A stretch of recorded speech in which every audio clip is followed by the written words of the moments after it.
Today we've got a great malicious compliance story involving a decommissioned hearse. We'll get into that in a bit, but first, just let the kids sort it out themselves. Okay then. Hi gang. Backstory. I live in a town in the Netherlands with a university, and a few years ago, my girlfriend's cousin got accepted as an overseas student. My girlfriend is Japanese. Her family, father, mother, her sister, and herself moved to the Netherlands while she was younger. Her cousin still lived in Japan when she applied, got accepted, and is now living in a student room in the Netherlands. We don't really have dorms here like in the US, but the building she lives in is maintained by the university itself. Said cousin is doing quite well for herself, got good grades, and is well on her way to get her diploma. Partly because of this, the overseas family decided to have their vacation in the Netherlands this year, both for leisure and a bit of family gathering. This story takes place during the family gathering. My girlfriend's parents and the cousin's parents, plus yet another family, had a meeting in a restaurant in my hometown. They had two little kids in tow, sisters. These looked like 8 or 9 or so to me, but my girlfriend later told me that they're actually 11 and 12, but did look younger than they were. Probably also because of their school uniform.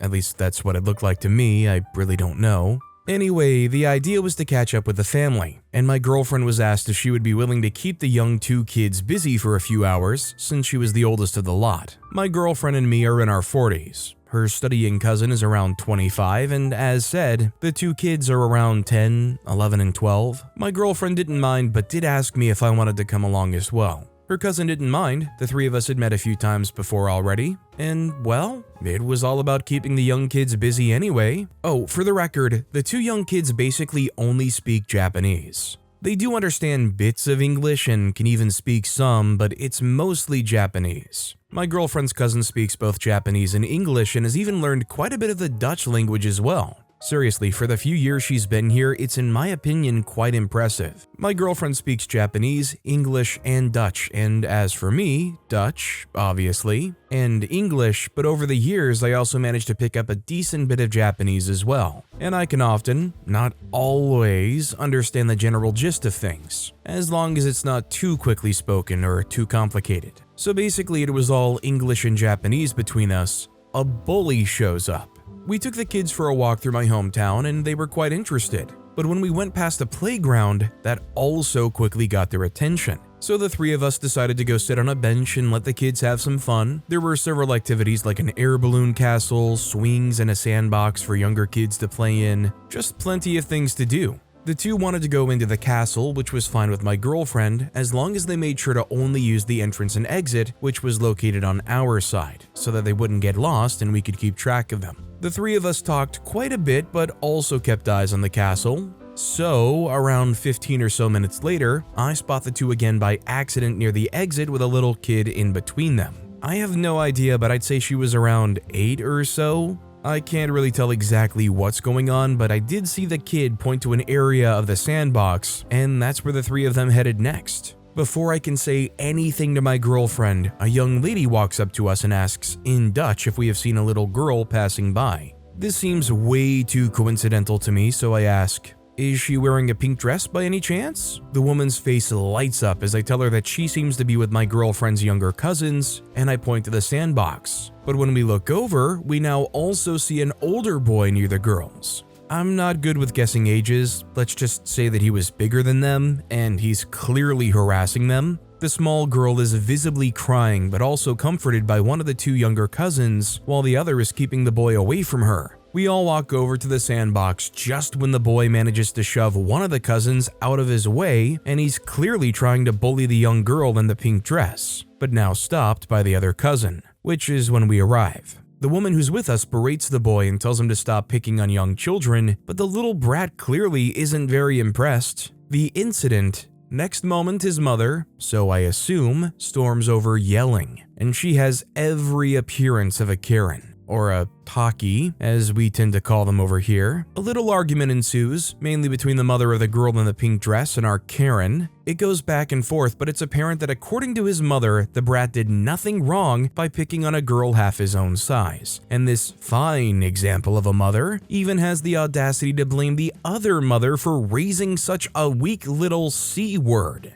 Basically, that's what you get for raising stupid hopping kittens in Dutch. And then the Karen says, "Kids will be kids, just let them sort out their own problems already." but she does take the boy with her as she walks away. The mother gets ready to grab her kid and leave, but in the meantime, the girl is completely calmed down and is actually having a great time with the two cousins. Unknown to anyone else yet at this time, my girlfriend decides to comply with the earlier suggestion. First, she asks the mother to reconsider leaving because the kids are having so much fun together. My girlfriend also comments how amazing kids are because they clearly don't speak the same language, yet they seem to understand each other just fine and are having a good time. The mother agrees, and my girlfriend now addresses both her cousins in Japanese. And it sounded very serious to me, something about the tone, the way she talked and also looked at both girls, even a bit sternly. They both nodded and clearly said hi, aka yes ma'am. I think I even saw a small head bow, but I'm not too sure. Our little group goes to sit on a bench nearby, and for the next 5 minutes nothing happens. We're just having some small talk. Then the bully returns. The mother of the small girl wanted to stand up but gets stopped by my girlfriend, who tells her that she has nothing to worry about because her kid is completely safe. Just watch. Trust me on this. The mother is visibly uneasy but does remain seated, which is when I notice that the behavior and stance of the two cousins has completely changed. They seem much more confident and relaxed. The boy starts making a fuss while one of the cousins stands up, points to him and yells something at him, in Japanese obviously. He once again tries to shove her out of his way, but this time she's faster. She steps aside, does something with her leg and gives him a huge shove. Next moment he's eating sand. No, literally. He gets up visibly angry while his face is covered in sand. This time he becomes violent and actually tries to hit one of the cousins with his fists. Yeah, tries. She evades one attempt and then grabs his hand, spins it around, and the next moment the boy finds his arm twisted behind his back and he starts screaming. The other cousin now also stands up, pats the young girl on her head, makes another move, and once again the boy gets shoved to the ground, this time by both cousins, hard. When he looks up, the other cousin actually makes a moving gesture as if she wants to kick him, but without actually moving her legs or anything. She's obviously just threatening him. My girlfriend pokes me with a huge grin on her face and tells me, "Surely that deserves a point for self-restraint, don't you agree?" She's visibly loving every moment of this. Apparently the boy isn't totally stupid and he runs off, while one cousin immediately returns to the young girl again, who is clearly still having a good time, not at the least upset with the bully. "What was that in God's name?" the mother asks. "Oh, sorry. What the heck was that?" she asks. My girlfriend tells the mother that her cousins are taking the same self-defense classes as she and her sister once did, and that she had decided to pull ranks by telling her cousins that it was okay for them to actually defend themselves, as long as they didn't overdo it, of course. The mother wanted to know more about these classes, but unfortunately for her, my girlfriend had to tell her that the actual school was located all the way out in a suburb of Tokyo, so not something her daughter would be able to attend. Mommy returns with a BOA guard. We're chatting some more for the next 10 minutes, after which the bully's mother storms over to us with a BOA in tow. BOA is Dutch for insert incredibly hard to pronounce looking words here in Dutch, words which basically mean so much as being a deputy, but without the proper training, nor having any weapons. Generally speaking, most of them usually handle ticketing people. He tells us that he'd gotten a complaint from the woman about people beating up her kid, to which the mother of the young girl immediately snaps, "Whatever happened with letting the kids sort out their own problems?" Now, the funny thing is, apparently the whole spectacle didn't really go unnoticed, and before we could say or do anything, someone else had stormed over as well. "I saw the whole thing, officer," an older woman said. Her brat, pointing at the Karen, was harassing and beating the kid in the pink dress when these two awesome kids stepped in and protected her. Meanwhile, another man had walked over and said, "Officer, that brat got everything he deserved. He started it. The only thing that happened was that those girls defended themselves from him." The officer listened to everyone's statements and ended up deciding to ticket the mother of the brat, I assume for disturbing the peace, but I don't know any details because at this time we decided to leave and we went our separate ways. Aftermath: during our walk back to the hotel/restaurant, the cousins told us the whole story, and I actually learned something new as well. While they were in the castle, they saw the boy harassing the young girl in the pink dress and immediately decided that this wasn't right. Also, because he was almost twice her size. He actually pulled on her hair while she was already crying, which made the cousins plain out angry, but the only thing they did was get the boy away from the girl. One cousin distracted the boy by blocking him from grabbing the girl's hair again, and she also started taunting him, while the other started comforting the young girl and led her to the exit, but the one we agreed on. So the girl's mother never saw her leave and got worried. The other cousin managed to lose the boy in the crowd, at first anyway, and she joined her sister near the exit. So I asked my girlfriend why they didn't do all that stuff right away, to which she told me that they weren't allowed to. The first rule of self-defense is apparently always leave if you can. And her cousins are at a level where the use of these techniques outside their school is strictly prohibited. Unless there's an actual threat, of course, or if they've been given direct permission by an elder of the same school. A rule which my girlfriend was stretching a little bit, but she told me that she would write up the whole altercation so the cousins could take her letter back with them. She was actually not kidding when she talked about points for self-restraint, because that would actually be her advice in the letter. But yeah, typical hypocrite behavior. Let the kids sort it out until it suddenly doesn't go your way, eh? Thanks for reading. Yeah, that's about how it goes from people like that. I honestly wouldn't have expected anything less. I don't think it's actually even truly like they're trying to be a hypocrite or saying something that they truly believe in. I think people like that are just saying the first thing that'll come out of their mouth that makes them sound right or that they can believe in, and whatever else allows them to continue on believing in themselves that they are absolutely the ones in the right. Come on, didn't we all just let kids figure it out on their own? Look back at the caveman days. They just left us in forests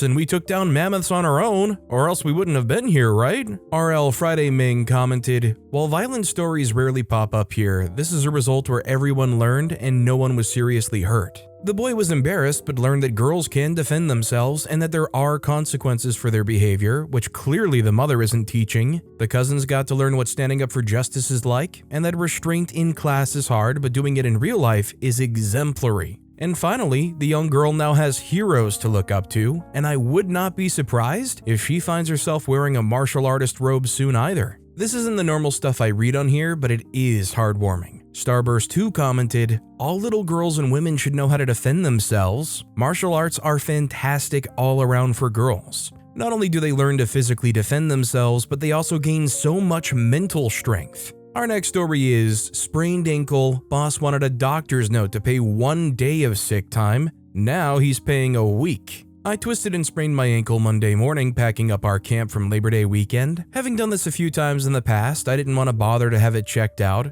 Who wants to pay $1,000 for urgent care to tell you to rest and ice it? Yay, America. So I went to work Tuesday. I got morning stuff done and explained the situation to my boss. Told him I'd need to take the day because it was swollen and painful and I needed to rest and be off it in order for it to heal. He gets in a tizzy because God forbid anyone needs to miss work for anything at all ever and snaps at me for not planning to go to the doctor.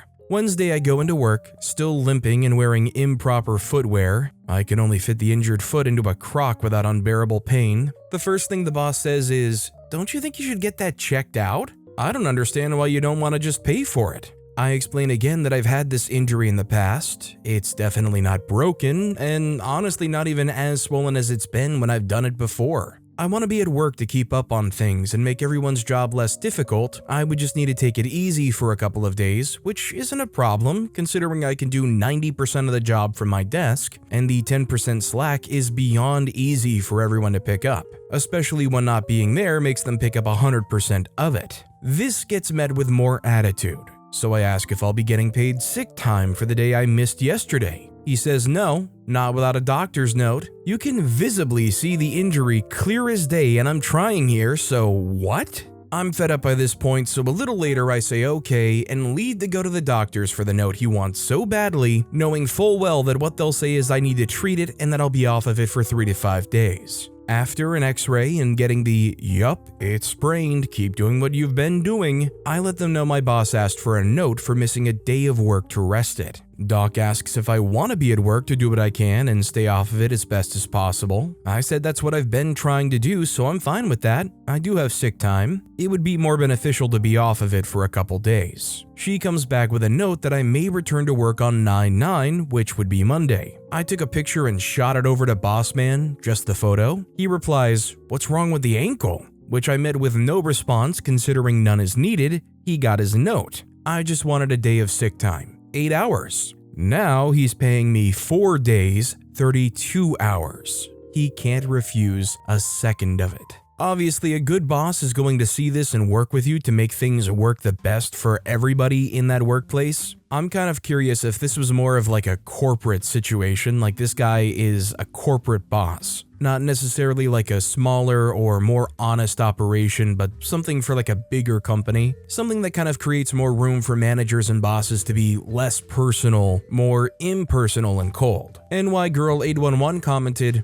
"My first employer prohibited managers from asking for doctor's notes because it could lead to discrimination based on the reason you were out. I went through manager training and had this drilled into my head. So the first time my idiot of a manager told me to ask for one for my staff, I said no and informed him he should reach out to HR to get up to date on the policy, among others. My last couple of jobs have never even questioned when I've had to call out. I guess we've been lucky." Familiar Ostrich 537 commented, "My boss would be like, no note needed, just come and go as you please. Actually, the only note we ever needed was a negative COVID test during 2020 prior to the home test availability. He's all about taking care of ourselves and taking personal responsibility. I love my job." Our next story is, "You just need to prioritize." Soon ex-boss. I've been working in IT for the last 10 years. 4 of those in the company I'm just leaving. I joined this company after a few bad experiences with coworkers and bosses. After getting to know some of the staff in the company,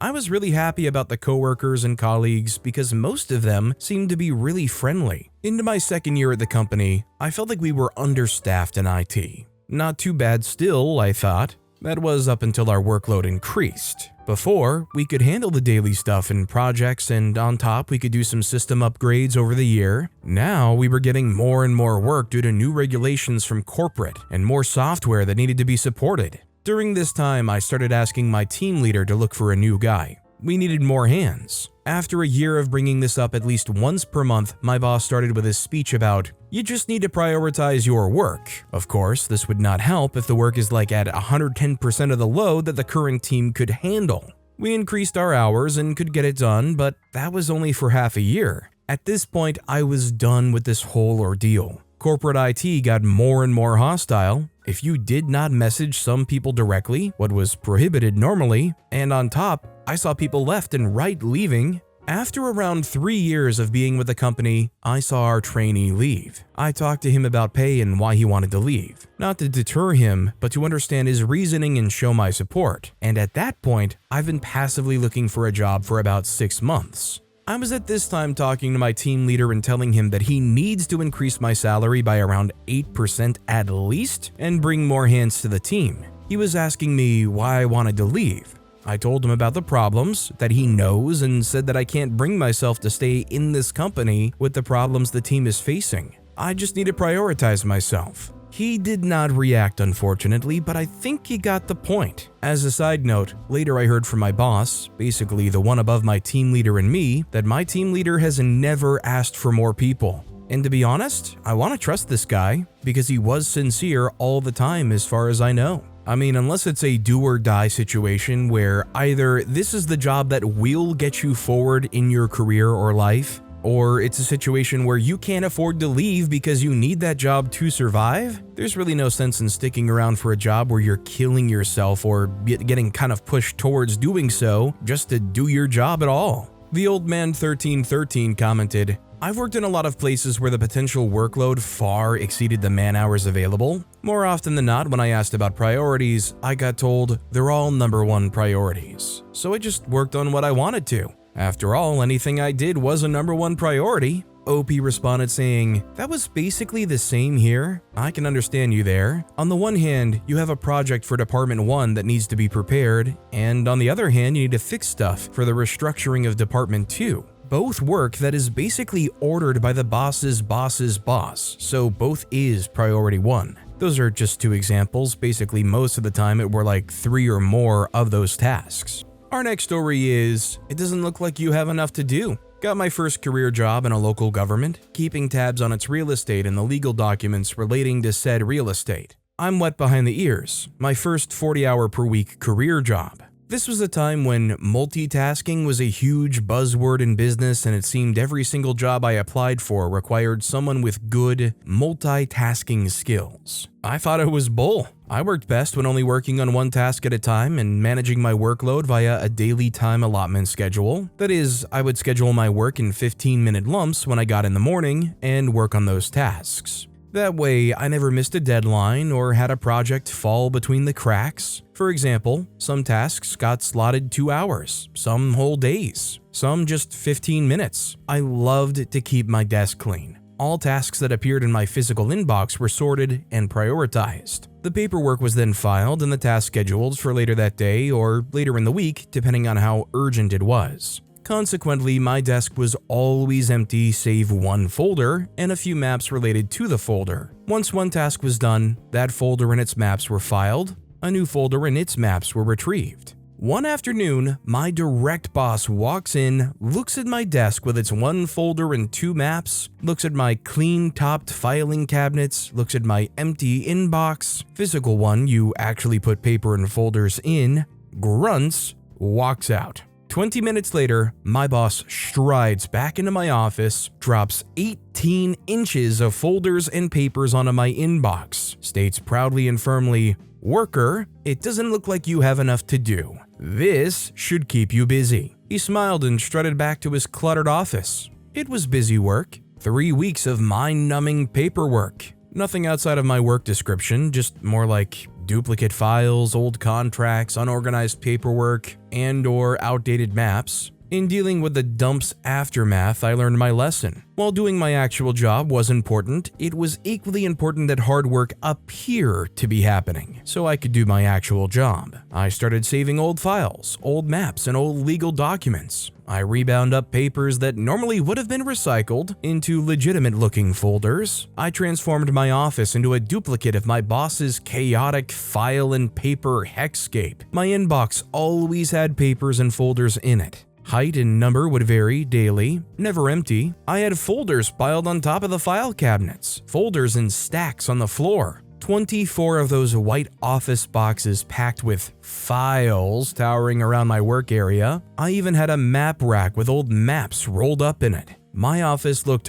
utterly cluttered. I even took to walking everywhere with a steno pad, a file folder, and sometimes a map under my arm. Didn't matter where. Getting coffee? Pad and file. Pooping? Pad and file. Pointless meeting? Pad, 2 files. Actual necessary and productive meeting? Pad, relevant file, relevant map. Every morning right after scheduling my real work, I would shuffle the fake folders and paper around my desk and work area. Move the boxes about every 2 weeks. But in all that visual chaos, I kept one area of my desk clean where the real work happened. One day, my boss peeked into my office, the door bumping into a stack of 3 full white boxes placed behind it to prevent it from fully opening. A single file fell off the top, spilling its guts all over the floor. He looked around, paused at the mess he just made, and then, sorry about that. What you working on?" I rattled off the 3 highest priority properties on the current week's schedule and the tasks for each. They said, "All right, I'll give this to someone else," and walked on down the hall.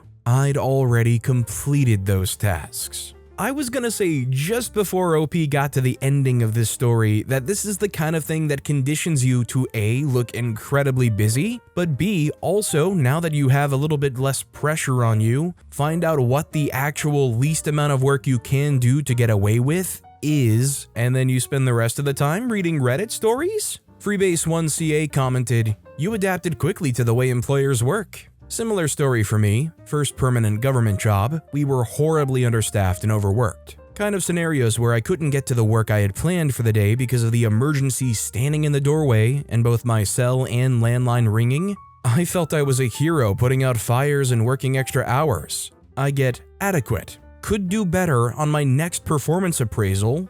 What? I realized my manager was never around and didn't have much to base his opinion on. I realized I was a young, energetic, and happy person at all times, handled stress well, and didn't let little things get to me. He saw that as someone being lazy. I too learned to walk everywhere with a sheet of paper in my hand. I did the added move of whenever I saw him approaching, or I was going past his office, I would just wilt or sag a little. Maybe even let out a little sigh. My next performance appraisal was stellar. I hadn't changed anything else. TechNot commented, "Don't forget the scowl and hunched shoulders like you're carrying the weight of the world." Our next story is dealing with a nosy/toxic neighbor using a brother-in-law and a decommissioned hearse. This was way back in 2012, but it still feels so dang good to think about. We had just moved into our new house in a small and nice but not posh neighborhood. Our neighbor Betty was aggravated from the very beginning. She had a perfect view of the neighborhood playground,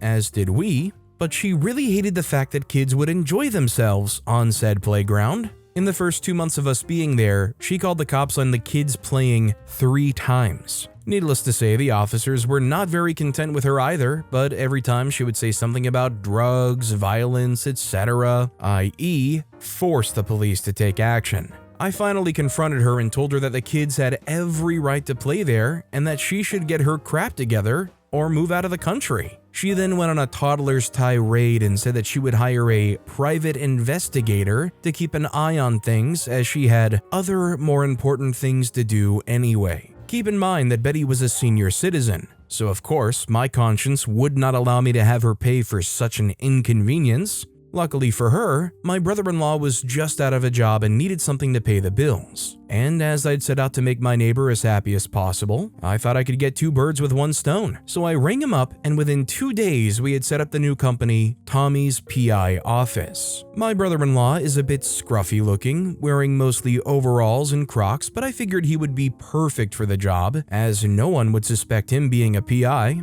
I then went along and got him a company car, as he might have to pursue the 10-year-olds playing on the swings and dealing H in their spare time. Luckily, we found a magnificent beast of a hearse, which would be perfect for a good long stakeout. Fortunately for me, I got a family discount, so I didn't have to put down a lot in wages, and the hearse was just over $1,000. So we placed Tommy and his new company hearse in front of Betty's house, public road, so she would no longer have to worry about keeping an eye on the small criminals across the street. Within 2 weeks, she finally got enough of people checking in on her and politely asked Tommy if he would give up his stakeout. We didn't get more complaints after that. I mean, I'm surprised that Betty didn't just call the cops on the hearse sitting there, go down the exact same route that she was calling the cops on all those kids for. But when anybody is like Betty, who just hates kids for being kids and especially just playing on the playground, I mean, I love the fact that they spent their time and money actually trying to get her a bit paranoid and send some of the revenge back her way.